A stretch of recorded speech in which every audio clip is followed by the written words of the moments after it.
கோவை கவுண்டம்பாளையம் பகுதியில் உள்ள கொங்குநாடு கலை அறிவியல் அரசு உதவி பெறும் கல்லூரியில் தென்னிந்திய ஆய்வு மையம் மற்றும் கொங்குநாடு கலை அறிவியல் கல்லூரி நடத்தும் சிந்து சரஸ்வதி நாகரிகம் மாநாடு 2 நாட்கள் நடைபெறுகிறது.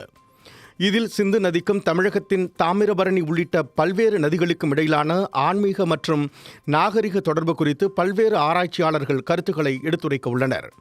இதன் துவக்க விழாவில் கலந்து கொண்டு பேசிய தமிழ்நாடு ஆளுநர் RN ரவி, உலக அளவில் நதிகளின் கரைகளில்தான் நாகரிகங்கள் உருவாகின.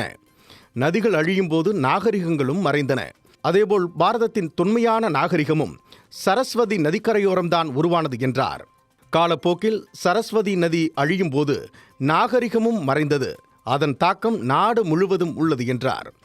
சரஸ்வதி நதிக்கரையோரம் உருவான நாகரிகத்தில் உலகின் பிற நாகரிகங்களைப் போல கட்டுமானம், கலை, மக்கள் குடியிருப்பு ஆகியவை இருந்தபோதும் இதன் தனித்துவமாக அறிவு சார்ந்த விஷயங்கள் மற்றும் வேதங்கள் உருவாக்கப்பட்டிருந்தன. ஆங்கிலேயர் ஆட்சி காலத்திற்கு பிறகு தொடர்ந்து பாரதத்தின் தொன்மையான வேதங்கள் மற்றும் அது சார்ந்த கருத்துக்கள் அழிக்கப்பட்டன என்றார்.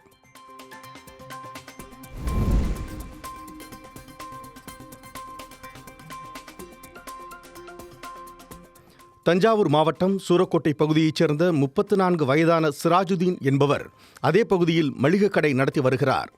இதேபோல் கீழவஸ்தாசாவடி பகுதியைச் சேர்ந்த பிரதீப் என்பவர் சிராஜ் கடையில் கடனுக்கு பொருட்கள் வாங்கியதாக கூறப்படுகிறது. மேலும் கடன் தொகையை திருப்பி தராததால் இருவருக்கும் தகராறு ஏற்பட்டுள்ளது.